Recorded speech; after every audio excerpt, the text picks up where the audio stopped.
Kellen Truce wedged the dull end of the utility knife beneath the splinter buried deep in the pad of his left thumb. Stop! Stop! Stop, what are you doing? The voice belonged to Varn, a pale lavender student from the Therian quadrant, whose large, translucent eyes caught the overhead lights and made them shimmer like liquid pearls. Kellen paused but didn't look up. His thumb throbbed, a tight red halo forming around the small wooden shard embedded just under the skin. He was seated cross-legged on the bench outside Habitat Wing C, his hand resting on a sterilized cloth, the knife angled with surgical intent. I'm getting it out, Kellen muttered, his voice tight with focus. You're cutting yourself, Varn said, taking a step back. You are willingly slicing into your own dermal layer. That is self-harm. Kellen rolled his eyes, though he regretted the motion as it made his vision blur for a second. It's a splinter. Wood. It got in there when I was fixing the hydroponics rack. It'll get infected if I leave it. Varn's bioluminescent frills contracted tightly against his neck as his 3 fingers fluttered nervously. Isn't there a medical professional for this? A surgery unit? A containment field? Sure, Kellen said, finally glancing up. But they're all offline today for the system's recalibration. I'm not waiting 12 hours for my thumb to balloon. He dug in.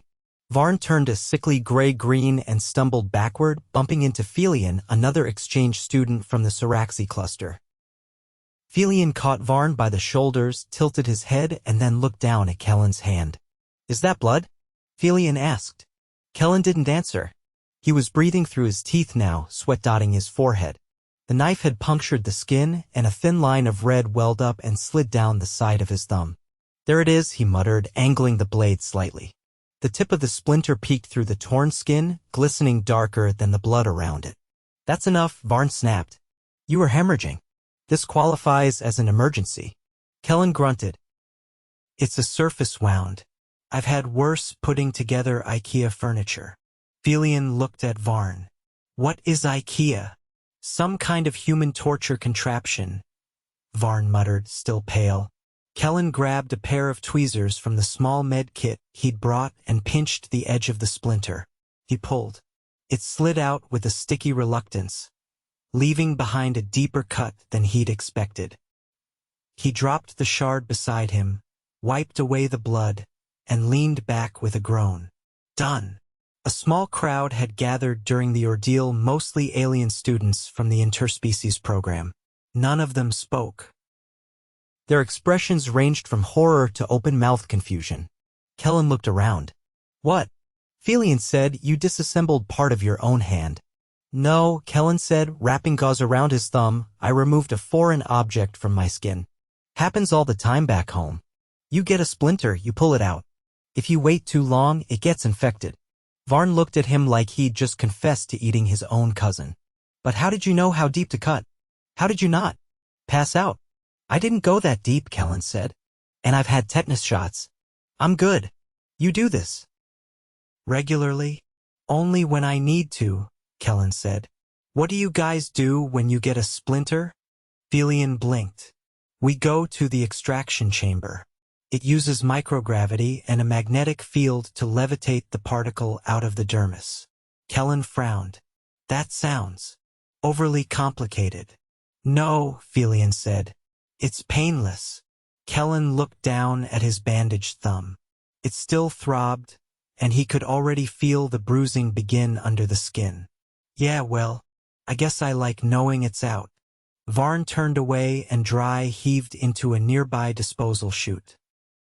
The next day, Kellen was summoned to the Intercultural Diplomacy Hall.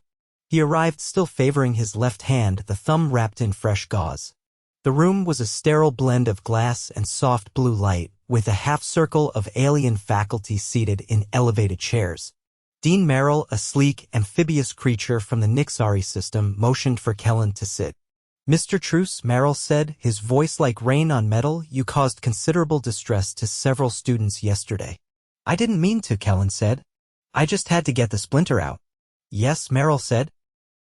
We reviewed the footage, including the part where you bled openly in a shared space, refused assistance, and stated, quote, I've had worse putting together IKEA furniture. There was a pause. I mean, I have, Kellen said. Meryl's gills fluttered. Human levels of pain tolerance, it seems, are inconsistent. Your actions were seen as both barbaric and courageous, depending on the observer. I wasn't trying to impress anyone, Kellen said. It hurt. I just didn't want it to get worse. Meryl nodded. Which is why we're asking you to participate in a seminar. Kellen blinked. A seminar? A demonstration, Meryl said. Voluntary, of course. But we believe your resilience may help dispel fear and foster understanding. Wait, Kellen said, you want me to show a room full of aliens how to pull out splinters? Not just that, Meryl said. Explain your logic, the cultural context, the reasoning behind immediate self-treatment and the limits of pain endurance. Kellen hesitated. You want me to teach aliens how humans decide when it's okay to dig into our own skin? Yes. Kellen rubbed his forehead. All right. But I'm not cutting myself again. Of course not. The seminar was scheduled for the following week. Kellen prepared reluctantly. He reviewed basic first aid procedures, collected examples of human medical kits, and even added slides explaining inflammation, infection, and why humans sometimes took risks to avoid worse outcomes. The auditorium was packed. Varn and Felian were seated near the front, along with students from over 30 species. A few had translation nodes attached to their necks. Others simply blinked patiently. Kellen stood on stage, a small bandage still visible on his thumb. So he began. What I did last week wasn't heroic. It was a decision between a minor injury now or a worse one later. He clicked a slide, a diagram of a splinter entering human skin. I knew what was under the skin. I knew the risks of leaving it there. I didn't have access to a mebe, so I did what I could. A hand tentacle? Rose from the third row. Yes. Kellen asked. The student, a gelatinous creature from the Furoth belt, asked, how did you not panic when you saw your own blood? I did panic, Kellen said. But I know what my blood looks like. I've seen it before. So I focused on the task. Would you do it again? Someone else asked. If I had to, Kellen said. But I'd rather have proper tools and support. The questions kept coming. By the end of the seminar, most of the students looked less pale. Not Varn. You still scare me, he told Kellen afterward. You'll get used to it, Kellen said, then added dryly, or you won't. The next week, during a maintenance drill, Felian got a metal shaving embedded in his leg. Panic spread. He refused to move. I can't walk, he said. It's in my flesh. It's inside me. The medical bots were delayed again. Kellen crouched beside him. It's shallow. I can see it. I can guide you through getting it out. Felian's face twitched. I can't do what you did. You don't have to, Kellen said. He opened a sterile packet and handed him tweezers. Just take a breath. It's not courage. It's just doing what needs to be done. Felian hesitated. Then, slowly, shaking, he reached down. The splinter came free. A single drop of bright blue blood followed. Felian stared at it. I didn't pass out. See? Kellen said. You're braver than you think. Later that night, Varn visited Kellen's room. I still think you're a lunatic, he said. Kellen shrugged. Probably. But you helped Felian. I didn't do much. You normalized pain. Kellen raised an eyebrow. That's not a compliment. No, Varn said, but it helped. Kellen leaned back in his chair, thumb still sore, but healing. He looked at the faint scar forming on his skin. Pain isn't the enemy. Ignoring it is. Varn nodded slowly. That's very human of you. Kellen chuckled. Yeah. It is. And for the first time, Varn didn't look like he was about to faint. Kellen was trying to thread a replacement seal into the lab's nutrient recycler when a shadow passed over his workstation. He looked up, squinting past the glare of the overhead panels. It was that wide-skulled Yulari Tevrin, if he remembered the name right. Tall, with a skin pattern like cracked clay and eyes that never blinked. You are the one who did the thumb thing, Tevrin said. Kellen blinked. Yeah, that's me. Tevrin tilted his head a few degrees. You inflicted controlled trauma to preserve long-term cellular function.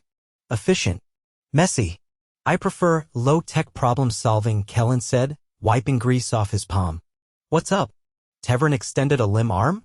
Appendage? And set a small transparent container on the workstation. Inside was a thorn, brittle and blue, sealed in gel. My auxiliary partner had a dermal puncture from this during field sampling. It was removed by drone. I collected one for study. Kellen peered into the container. Looks sharp. What do you want me to do with it? I want you to explain how you remained calm during your excision. Physiologically. You're asking why I didn't freak out? Yes. Kellen leaned back against the bench. Honestly, I've had worse. But mostly, I just focused on getting it over with. Tevrin didn't move. That is not an answer. Pain inhibits function. You appeared to override it.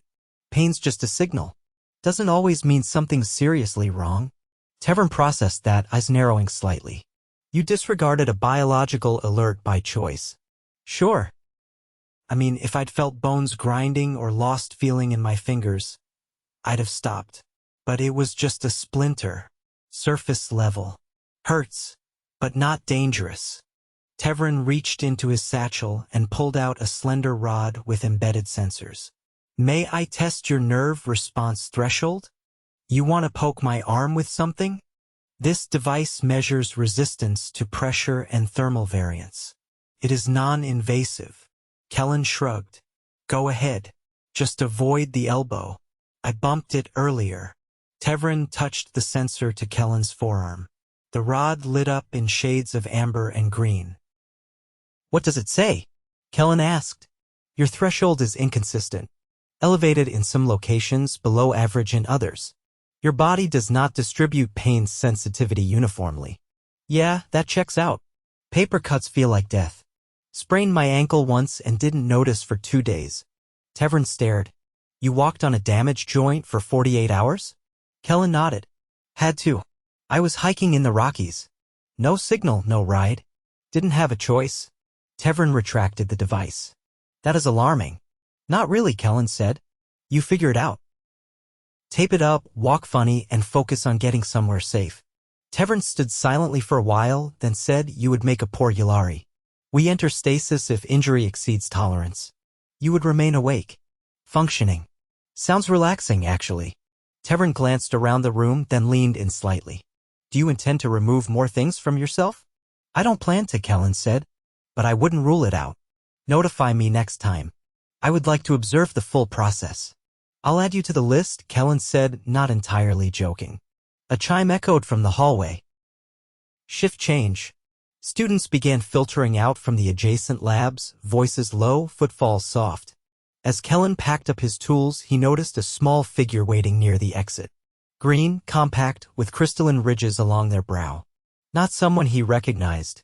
You're the technician? The figure asked, voice like pebbles sliding over glass.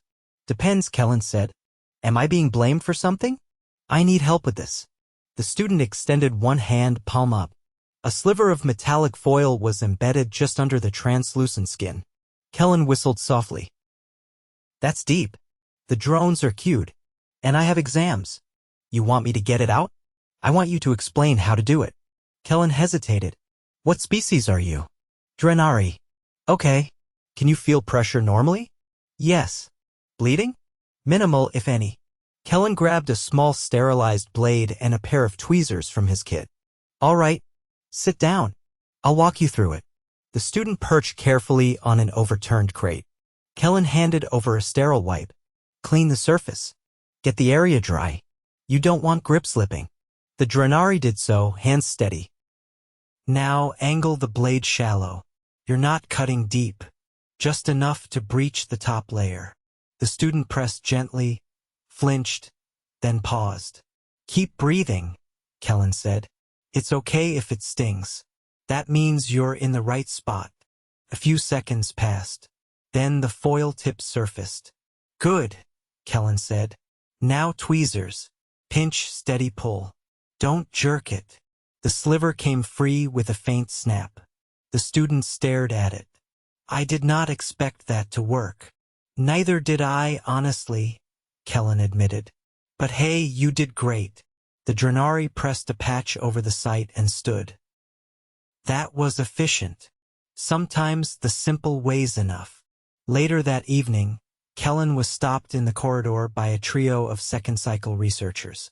They didn't introduce themselves, just circled him and began asking questions. Is it true you once used fire to disinfect an open wound? Only once, Kellen said. And I regretted it immediately. Do you possess redundant pain receptors? No. I just try not to make a big deal out of every scrape. Why not wait for medical assistance? Because sometimes it's not coming. The tallest of the researchers, a feathery-browed Arkson, tilted his head. You operate on assumptions of delay. That is unsettling. Welcome to Earth, Kellen said. The next morning, Dean Merrill's assistant summoned him to the greenhouse dome. Kellen arrived to find a half-assembled irrigation unit, several crates of unfamiliar equipment, and a single bright orange jumpsuit draped over a chair. We're short on personnel today, Merrill said. And I understand you're familiar with pressure tubing. Kellen eyed the tangle of connectors. I can figure it out. There is also a secondary request, Merrill added.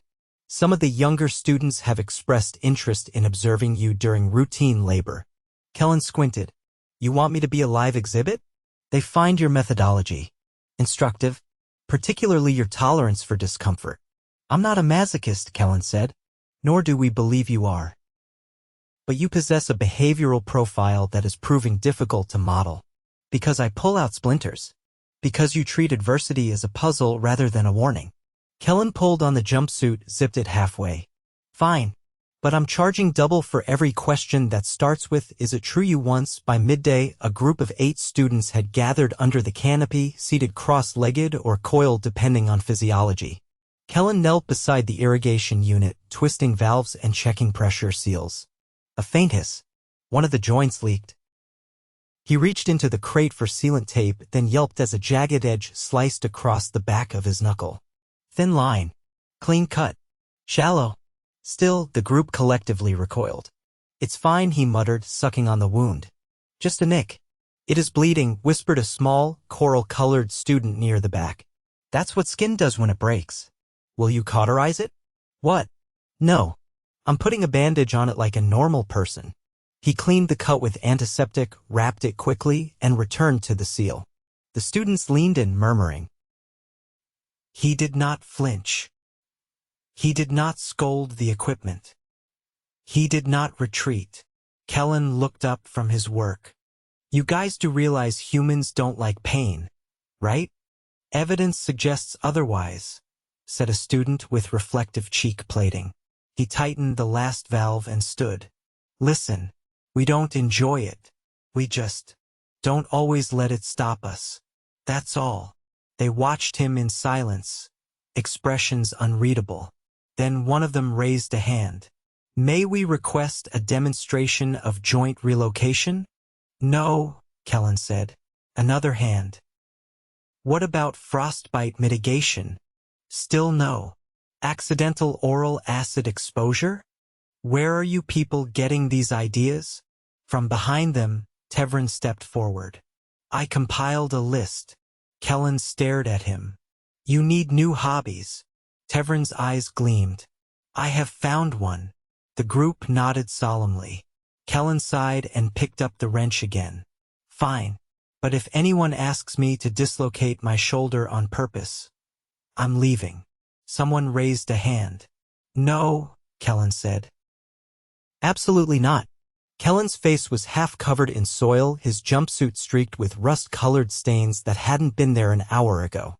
He sat beside a cracked irrigation drum, one boot off, inspecting the soft swelling on his ankle with a flashlight gripped between his teeth. A few meters away, a group of alien students stood in a tense semicircle, their bodies angled just slightly away from him like the whole situation might explode at any moment. It's not broken, Kellen said, voice muffled around the flashlight. Just rolled it. Your limb is distorting in shape, said RIHV, a hexapital student from the Outer Brent colonies. Her second eyelids fluttered in rapid succession. That is not supposed to happen. It's swelling. That's what soft tissue does when it's irritated, Kellen said, setting the flashlight down. I just need to keep it elevated and maybe wrap it. Compression helps reduce fluid buildup. Why are you not entering rest stasis? asked a student whose name Kellen had never managed to pronounce. You were injured. Because I'd rather still be awake and fix the pump than leave it leaking and flood the whole dome, Kellen said, wincing as he stretched his leg out and propped it up on a coil of tubing. I'll wrap it once it stops throbbing like a kicked beehive. I do not know what that means, Rihv said, but I believe it is alarming.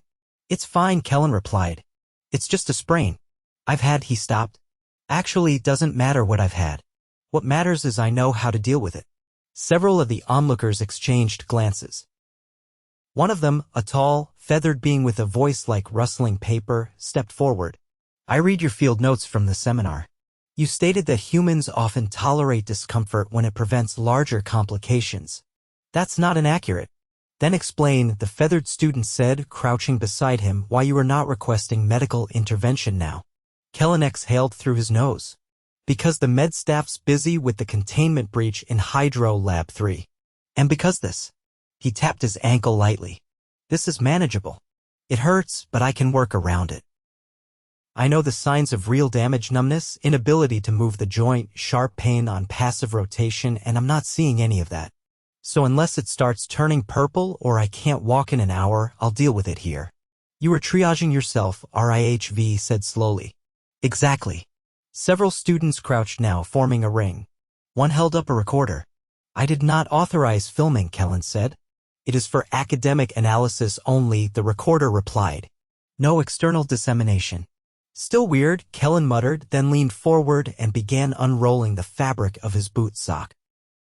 His ankle was flushed and swollen, but the skin remained intact and the joint moved under his fingers, stiff but not locked.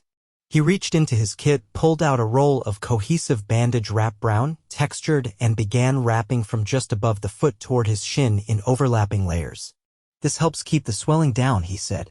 You want it snug, but not tight enough to cut off circulation. If your toes start tingling or go cold, you redo it. Are you trained in this procedure? Asked the feathered student.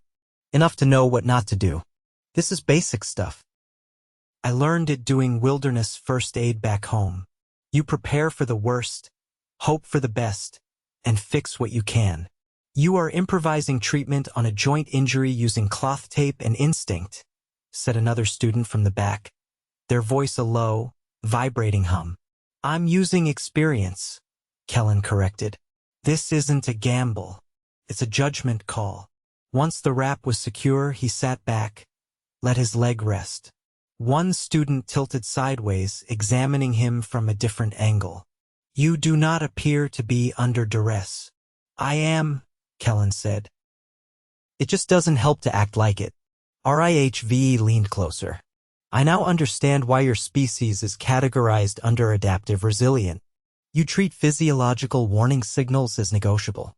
We don't ignore pain, Kellen said. We just don't always obey it. Sometimes you have to keep moving, even when it hurts. What if you were wrong? Asked the recorder. What if the joint is worse than you believe? Then I'll deal with that too. But if I wait every time something might be worse, I'd never do anything. The students were silent a while.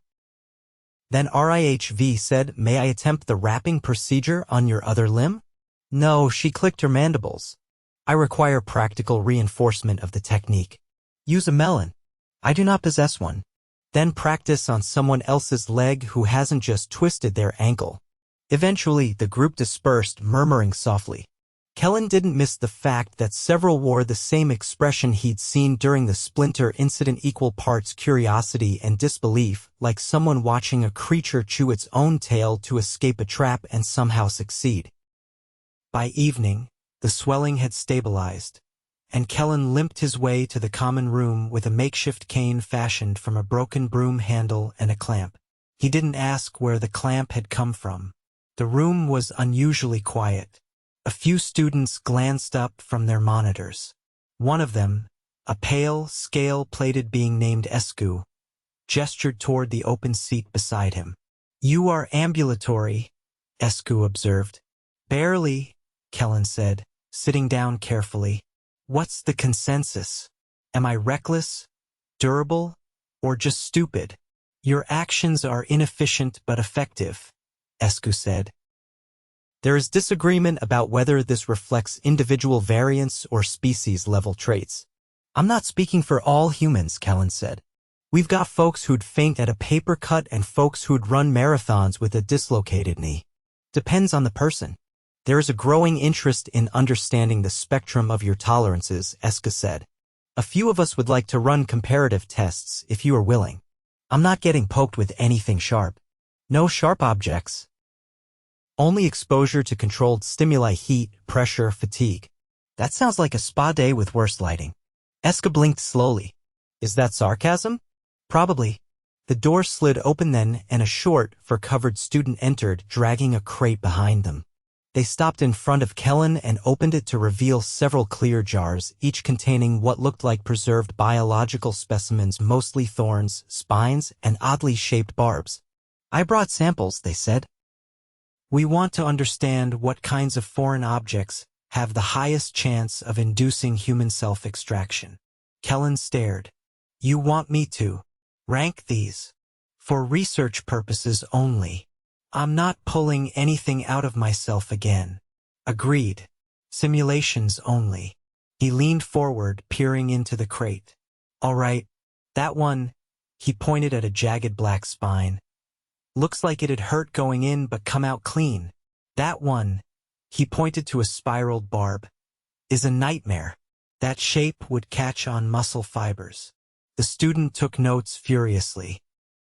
By the time the sun dipped low behind the outer dome, casting a crimson wash across the floor tiles, the crate was closed, and the room had become a quiet hub of discussion rather than gawking. Esku turned to Kellen. You appear to have altered perceptions. There is less fear. More analysis. That's good, right? It means you are now considered a viable data source, not an anomaly. Terrific, Kellen said. I've always wanted to be a walking medical case study. Esku tilted his head. Is that sarcasm? Kellen stood carefully, testing the pressure on his ankle. You're getting better at spotting it. As he limped toward the exit, someone called out from behind him. Would you consider leading a workshop on human improvisational care under compromised conditions? No, Kellen said without turning. But I'll consider watching someone else teach it. Outside, the air was still. A soft hum from the hydroponics vents underlined the quiet. Kellen exhaled through his nose, adjusted the makeshift cane in his grip, and kept walking. His ankle throbbed with each step, but it would heal. Like everything else, it just needed time, tape, and a little stubbornness. No drama. No stasis. Just a guy with a limp, a wrench, and a reputation he never asked for but couldn't shake. It wasn't heroism. It was maintenance.